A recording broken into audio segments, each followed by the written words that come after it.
I have decided to address the most popular debating issue in Packers Nation right now. Brett Favre versus Aaron Rodgers. I've avoided this issue because I like both guys. Obviously, I'm a Favre fan, or I wouldn't spend so much time making videos chronicling his entire career. But I also like Aaron Rodgers. I think he has the potential to be a very good player, as he proved last season. In fact, I would say he's better than Brett Favre. Now, before you rip me a new one, I mean 2009 Aaron Rodgers is better than 2009 Brett Favre. Aaron's got a ways to go to be as good as Brett at the height of his powers. It's a very convincing argument to say that from 1994 to 1997, Brett Favre was the best offensive player in league history. But that's not what this is about. The main ammo against A-Rod is the record of his 2008 Packers against Favre's 2007 Packers. So to look at that, let's delve into the facts. Here is Brett and Aaron's statistical comparison as Packers starters the last two seasons. As anyone can see, the differences are negligible, with Favre having a slight edge. So the records should be almost the same, right? Whoa! Okay, what the hell happened? Okay, Favre's offense was 4th in points and 2nd in yards.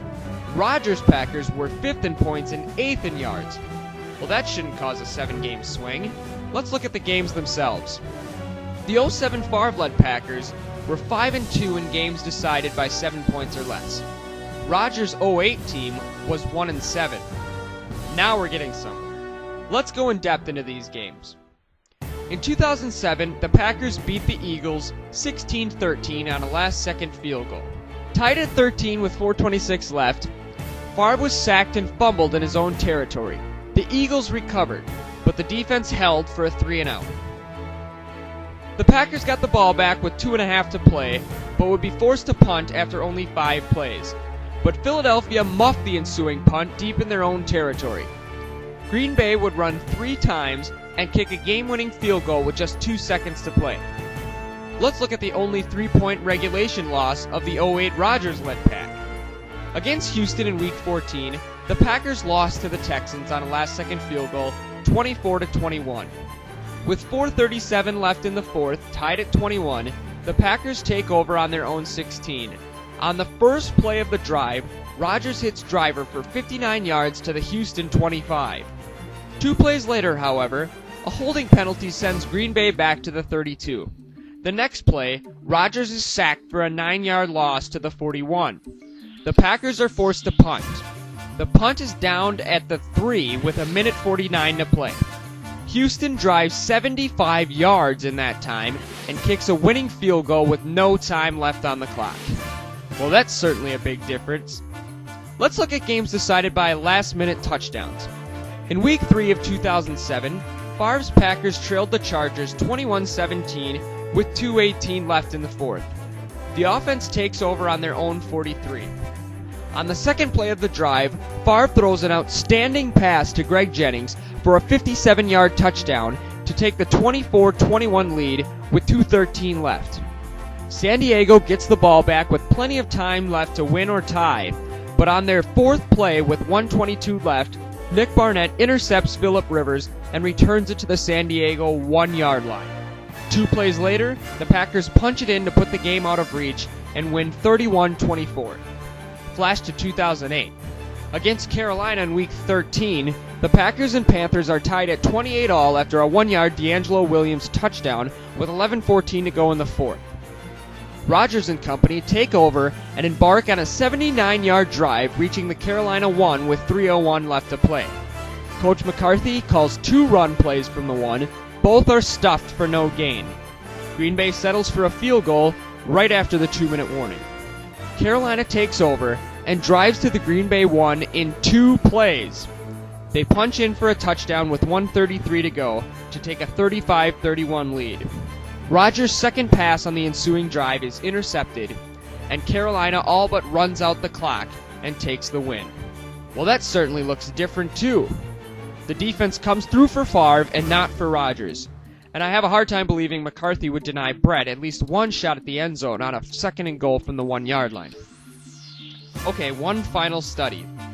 Both the 2007 and 2008 Packers played 2 overtime games.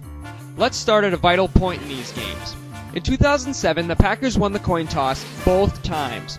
The 2008 Packers lost both times. In their first overtime game, Week 7 in Denver, the 2007 Packers needed just one play to end it. Favre hit Jennings on an 82-yard touchdown pass off a play action in one of the most memorable moments in Packers history. In their second game, it took them 2 plays to essentially end the game. Favre was intercepted on a horrible second down pass at their own 34. 4 plays later, the Giants were going to the Super Bowl. In 2008, Rodgers would have loved 3 plays.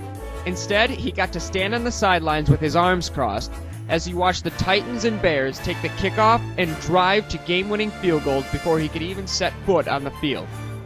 The Kerry Collins-led Titans drove 52 yards in 9 plays before Rob Baronis' 41-yard game-winning field goal. The Kyle Orton-led Bears drove 47 yards on 6 plays before registering the game-winning points. To add to the frustration, in this game, Rodgers' Packers attempted a 38-yard field goal with just 25 seconds left. It was blocked. Let's take a quick glance at the other close games in these 2 seasons. Favre's 07 Packers' only close loss was to the Chicago Bears at home 27-20. The Packers led 20-10 halfway through the third quarter. After that, Favre was 11 of 17 for 66 yards with no touchdowns and 2 interceptions. The Bears scored 17 unanswered points and won the game. The Packers' other 2 close wins that weren't mentioned in 2007 were a 23-16 win at Minnesota, which was a comfortable lead for Green Bay, until a garbage touchdown brought it close with 2 minutes left. A missed handoff between Favre and Grant made it quite uneasy for Packers fans, giving the Vikings the ball with 1:50 to play. But 4 plays later, Atari Bigby intercepted Kelly Holcomb's pass to end the game. The other game was a 17-14 win against Washington on a rainy day at Lambeau Field. Favre played one of his worst statistical games of his career, posting a paltry 43.5 quarterback rating. Luckily, a 57-yard fumble return for a touchdown by Charles Woodson in the third quarter gave the Packers the 17-14 lead, and they would never give it up. The 2008 Packers' remaining close games I haven't covered were nearly all losses. The lone win was a 24-19 win over Minnesota at Lambeau on opening night. A late Bigby interception saved what appeared to be a sure win, much like the previous year at the Metrodome. They would go on to lose to the Falcons by 3 after a late Green Bay touchdown made it close, and they lost the rematch to the Vikings on the road by 1, surrendering a touchdown with 2:30 to play to fall behind 28-27. Rodgers and company drove in position for a game-winning field goal, which sailed wide right. And finally in Jacksonville in Week 15, the Packers led 16-14 with 5:35 to play in the fourth. The Jags would take the ball, drive 80 yards in 3.5 minutes, and punch in the eventual game-winning score around the 2-minute warning. Rodgers would be intercepted with 46 seconds left to end the Packers' hopes of snapping a 3-game losing streak. In 8 games decided by 7 points or less in 2008, Rodgers completed 172 passes in 272 attempts, a 63% completion percentage for 2,078 yards, 13 touchdowns, and only 6 interceptions. That's a 93.4 quarterback rating. The team in those games went 1-7. This exercise is not meant to belittle the 2007 achievements of Brett Favre. Anyone who is honest with themselves has to admit he was absolutely fantastic in 2007. What I'm trying to show is that Aaron Rodgers was very, very good in 2008. What transformed the outstanding 14-4 Packers of 2007 into the beyond disappointing 6-10 team of 2008 was inconsistent defense, weak special teams, and more injuries suffered than the year before. But one thing that certainly wasn't the cause was the quarterback.